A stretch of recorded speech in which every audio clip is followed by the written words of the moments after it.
أعوذ بالله من الشيطان الرجيم. بسم الله الرحمن الرحيم. وهو القاهر فوق عباده ويرسل عليكم حفظة حتى إذا جاء أحدكم الموت توفته رسلنا وهم لا يفرطون ثم ردوا إلى الله مولاهم الحق ألا له الحكم وهو أسرع الحاسبين. قل من ينجيكم من ظلمات البر والبحر تدعونه تضرعا وخفية لئن أنجانا من هذه لنكونن من الشاكرين. قل الله ينجيكم منها ومن كل كرب ثم أنتم تشركون. قل هو القادر على أن يبعث عليكم عذابا من فوقكم أو من تحت أرجلكم أو يلبسكم شيعا ويذيق بعضكم بعض بعض انظر كيف نصرف الآيات لعلهم يفقهون. اور وہی غالب ہے اپنے تمام بندوں پر اور وہ تمہاری جانب بھیجتا ہے حفاظت کرنے والوں کو، یہاں تک کہ جب تمہارے پاس موت آ پہنچتی ہے تو پھر ہمارے فرشتے روح قبض کر لیتے ہیں اور وہ ذرا برابر بھی کوتاہی نہیں کرتے۔ اللہ رب العالمین کی فوقیت، اللہ رب العالمین کا غلبہ، اللہ رب العالمین کی قدرت پوری مخلوقات میں سب سے بڑھ کر ہے۔ اصل قدرت اللہ ہی کی قدرت ہے، جہاں بھی جو کچھ حرکت پائی جاتی ہے وہ اسی کی قدرت کا سایہ ہے۔ اپنے تمام بندوں پر وہی غالب ہے۔ ایک فرشتے ہوتے ہیں جو روح قبض کرنے والے ہوتے ہیں، ایک دوسرے فرشتے ہوتے ہیں جو انسان کے ساتھ رہتے ہیں، وہ حفاظت کرتے رہتے ہیں۔ لہو معقبات من بین یدیہ ومن خلفہ، آگے بھی اور پیچھے بھی بہت سے فرشتے ہوتے ہیں جو حفاظت کرتے رہتے ہیں۔ انسان کی حفاظت کے لیے اللہ رب العالمین نے ان فرشتوں کو بھی لگا رکھا ہے اور اللہ رب العالمین ان پر بھیجتا رہتا ہے ان فرشتوں کو۔ وَيُرْسِلُ عَلَيْكُمْ حَفَظَةً، اور تم پر بھیجتا رہتا ہے حفاظت کرنے والوں کو۔ لیکن جب دوسرے فرشتے آتے ہیں، حَتَّى إِذَا جَاءَ أَحَدَكُمُ الْمَوْتُ تَوَفَّتْهُ رُسُلُنَا، جب تم میں سے کسی کا موت کا وقت قریب آ پہنچتا ہے تو پھر ہمارے فرشتے روح قبض کر لیتے ہیں۔ پھر روح قبض کرنے والے فرشتے آتے ہیں اور اسی وقت روح قبض کر لیتے ہیں جتنے وقت میں اس کی روح قبض کرنا لکھا گیا ہے۔ وَهُمْ لَا يُفَرِّطُونَ، وہ ذرا برابر بھی کوتاہی نہیں کرتے۔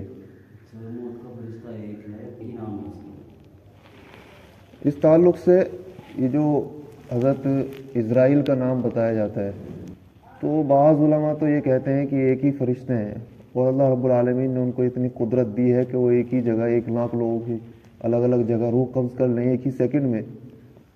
بعض مفسرین یہ کہتے ہیں کہ نہیں، ان کی ایک جماعت ہے جو انہی کے تابع رہتی ہے، وہ حکم دیتے ہیں کہ فلاں فلاں کی روح قبض کر کے لاؤ اور خود بھی کہیں جاتے ہیں، تو دونوں قول اس میں پائے جاتے ہیں۔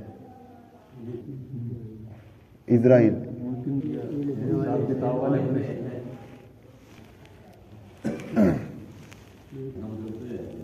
دونوں قول اس میں پائے جاتے ہیں، اور جب دو قول پائے جاتے ہیں تو اس کا مطلب یہ ہے کہ حدیث سے یہ بات ثابت نہیں ہے کتنے ہیں کتنے نہیں ہیں، یہ ایک ہی ہے۔ تو اندازہ دونوں جانب ہے، یہ بھی ہو سکتا ہے کہ بہت سے فرشتے ہیں اور ان میں لیڈر یہ ہوں جو حکم دیتے رہتے ہوں، اور اندازہ یہ بھی ہے کہ ایک ہی فرشتے ہوں اور اللہ رب العالمین نے قدرت دے رکھی ہو ان کو ایک ہی سیکنڈ میں تمام مخلوقات کی جان نکالنے کی بھی۔ دونوں قول ہو سکتے ہیں۔ تو جب موت آتی ہے تو پھر فرشتے، جمع کا لفظ یہاں آتا ہے، توفته رسولنا، بہت ہمارے فرشتے آتے ہیں۔ جی دو طریقے ہیں نا، حدیث سے آتے ہیں نا کہ وہ اعزازی ساتھ ہوتے ہیں، اعزازی یعنی کہ کچھ ایمان والے کے لیے تو وہ فرشتے آتے ہیں جو اس کا اکرام، اور کافر کے لیے اس کے ساتھ وہ فرشتے آتے ہیں جو اس کے سامنے۔ حتی اذا جاء احدکم الموت توفته رسولنا، یہاں تک کہ جب تمہارے پاس موت آتی ہے تو پھر ہمارے فرشتے اس کی روح کو قبض کر لیتے ہیں۔ وہم لا یفرطون، وہ ذرا برابر بھی کوتاہی نہیں کرتے۔